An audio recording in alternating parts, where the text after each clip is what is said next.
Imagine waking up one morning and everything you've worked for your entire life is gone out of business, gone. Your savings, wiped out, your home, foreclosed, your marriage. Over now, imagine you're 47 years old and you have to start from absolute zero. His name is David Martinez, and what he did next didn't just change his life, it rewrote the entire playbook. December 2008, the financial crisis hits America like a freight train. David Martinez had built a successful construction company over 15 years. He employed 47 people. He was living the American dream, a beautiful house in the suburbs, 2 cars in the garage, his kids in private school. But when the economy collapsed, everything changed overnight.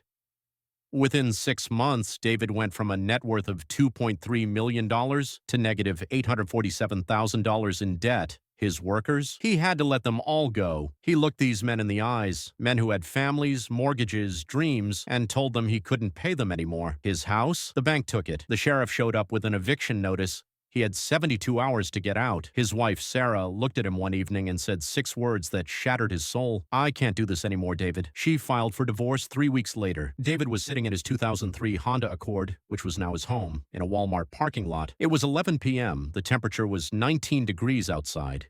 He had $34 in his bank account. He hadn't eaten a proper meal in 2 days, and in that moment, he had a choice to make. A security guard knocked on his window. The guard handed him a cup of coffee and a breakfast sandwich. "Figured you could use this," the guard said. "I've been there, brother. It gets better, not easier. Better." David looked at that breakfast sandwich, and you know what it was? An Egg McMuffin from McDonald's. He laughed. He ate that sandwich like it was a 5-star meal. That night, David made a decision. He pulled out a napkin and he wrote down 3 things. Principle number 1.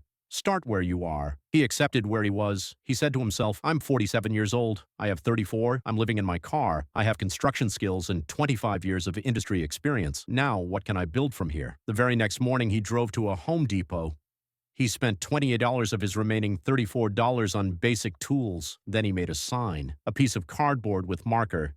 Experienced contractor. Small jobs, fair prices, quality work guaranteed. He was embarrassed. Here's a guy who used to run a company with 47 employees, standing outside Home Depot with a cardboard sign. First day, nobody hired him. He stood there for 9 hours.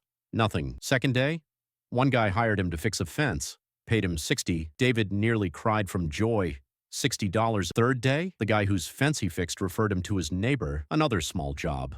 Another $75, and slowly, day by day, David started building. Not a company, not yet, just momentum. Within 3 weeks, he was making enough to afford a cheap motel room. Not much, but better than a car. Within 6 weeks, he had 5 regular clients. Within 3 months, he had saved $2,400. Principle number 2. Every job is an audition. David didn't just fix the fence. He showed up early. He cleaned up the entire area. He fixed a loose gate hinge the guy didn't even know about. That first customer? He told 3 of his friends. Those 3 friends each told 2 more people. Within 2 months, David couldn't handle all the work himself. Instead of expanding, he did something different. He raised his prices, he doubled his rates. One of his clients, a wealthy lady, asked David why he didn't have a business card. He told her the truth. "Ma'am, I can't afford to print business cards right now." You know what she did? She had 500 business cards printed for him at her expense. By month 6, David was turning down work. He had more customers than he could handle. By month 12, exactly 1 year after that night in the Walmart parking lot, he'd paid off $120,000 of his debt. By the end of year 2, David had completely paid off his $847,000 debt. Principle number 3. Document everything and teach what you learn. While he was doing all these jobs, he started documenting his journey. He started a simple blog.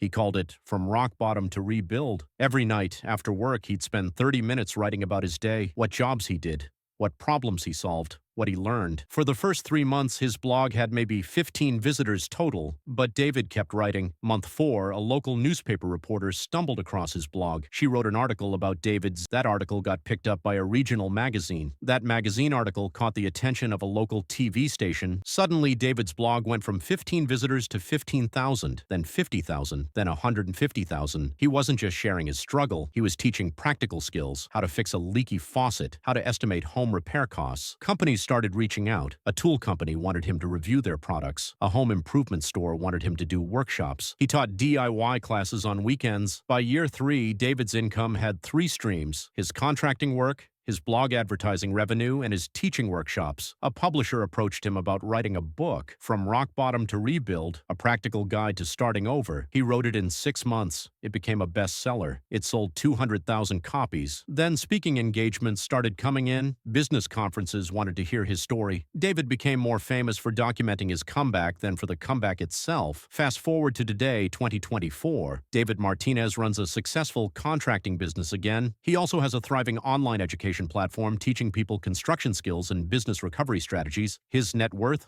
Over $8 million, from negative $847,000 to plus $8 million DRSE. From sleeping in his car to owning 3 properties, all because he applied 3 simple principles. Your comeback is always bigger than your setback, but only if you're willing to do the work. Maybe you lost your job. Maybe your business failed. Maybe you're going through a divorce. Maybe you're sitting in your own version of that Walmart parking lot. You can stay stuck in what you lost, or you can start building from where you are. What's my next right step? Maybe your next right step is updating your resume. Maybe it's making 1 sales call. Maybe it's learning 1 new skill. Hit that like button. Subscribe to this channel. Drop a comment below and tell me, what's your rock bottom story? Where are you right now in your journey? Your comeback is always bigger than your setback. Always. But it starts today. It starts now. It starts with you making a choice. So what's it going to be? Are you going to stay down? Or are you going to start your comeback? Thanks for watching. Keep fighting, keep building, keep believing. Your comeback is coming.